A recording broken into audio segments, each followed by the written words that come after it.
والله اصلا من ساعه الغاء المنطقه الحره، من بعد الحادثه اللي كان حصلت في بورسعيد بتاعه العربي اللي تعدى فيها على موكب الرئيس، من ساعتها والبلد يعني الرئيس يعني قرارات طلعت على البلد مش حلوه، قرارات خلت بورسعيد في دمار لغايه وقتنا هذا. بقالنا 12 سنه بنعاني من النظام اللي فات والنظام ده.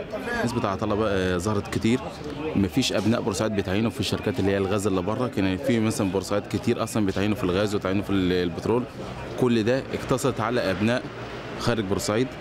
بورسعيد بقت مليانه ركود، يعني مثلا ايه، شباب كتير قوي قاعد على القهوه، مفيش اصلا شغل ولا في اي حاجه.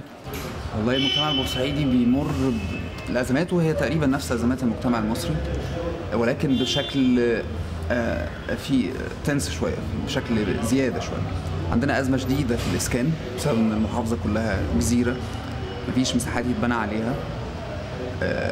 الشاب بيكتب كتابه عشان خاطر يعرف يقدم على اسكان محافظه ويفضل مركون 5 و6 و7 سنين عشان خاطر يعرف يسكن، وفي الاخر ما بيعرفش. حالات اضراب عمال زي مصنع الضفاير اتهزموا، زي مصنع برسيل اللي حقق شويه مطالب، زي مصنع الحبال، والمصانع اللي هي من الباطن في هيئه قناه السويس ولكن العاملين فيها ما بيتمتعوش بمزايا اللي بيشتغل في قناه السويس. كل ده مسبب احتقان في الشارع. الشارع فعلا محتقن وبيغلي من تحت. يا الله يا الله يا الله يا الله، اهلك مرسي واللي معاه، اهلك مرسي واللي معاه، علشان غشوا علشان كسبوا، علشان غشوا علشان كسبوا. بدأت الأزمة الحقيقية لبورسعيد تظهر سنة 2002 بسبب إصدار القانون رقم 5 لسنة 2002 اللي أصدره الرئيس المخلوع. تمام؟ هنا حسني مبارك أصدر قرار بفتح باب الوارد لمصر كلها وغلق المنطقة الحرة. يعني هو أصدر قرار 5/2 تصبح بورسعيد محافظة زي أي محافظة في الجمهورية. كان قرار الرئيس المخلوع بانتهاء بورسعيد كمنطقة حرة ومدها لفترة 5 سنين مع تنميتها بحوالي بتاع 3 مليار جنيه. يعني لما جالنا القرار كان مضمونه كده طبعا، ولا شفنا تنميه ولا شفنا تطوير، وبورسعيد لحد دلوقتي محلك سر. اصبح بورسعيد كانت بتستورد ب 220 مليون سنه 2001، سنه 2002 قلت القيمه الاستيراديه لغايه ما وصلت في اخر سنه ل 24 مليون. ده كان حجم استيراد بورسعيد في السنه الاخيره من ال5 سنين اللي حسني مبارك أصدر فيهم القرار بتاع غلق المنطقة الحرة. الوضع الأمني بيأثر بنسبة 100% على الاقتصاد. مفيش أمن، مفيش اقتصاد من غير أمن. لأن رأس المال بيبقى جبان.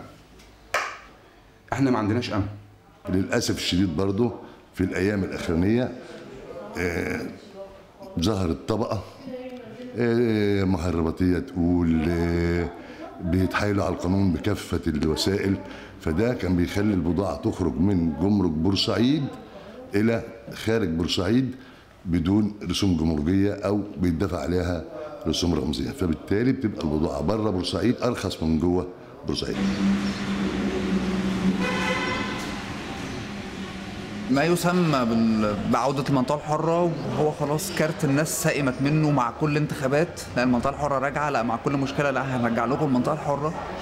وفي الآخر رد فعل الناس في الشارع إن هي وصلت لقناعة خلاص المنطقة الحرة دي مش بتاعتي. هو اللي بيستفيد منها في الآخر 15 اسم معروفين في الغرفة التجارية، فهو نوع من التجارة رخيصة بالدم، رشوة للناس.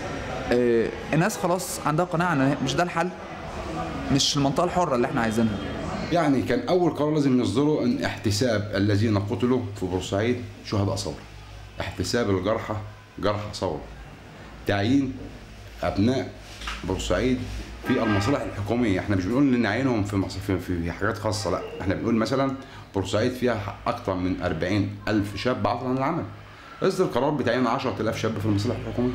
بعديه اصدر قرار المنطقة الحرة. المنطقة الحرة القرار الناس بتستناه بس مش في الوقت الحالي. في الوقت الحالي انت كنت المفروض تهدي الارضيه الاول وبعد كده تصدر القرارات اللي انت عايز تصدرها.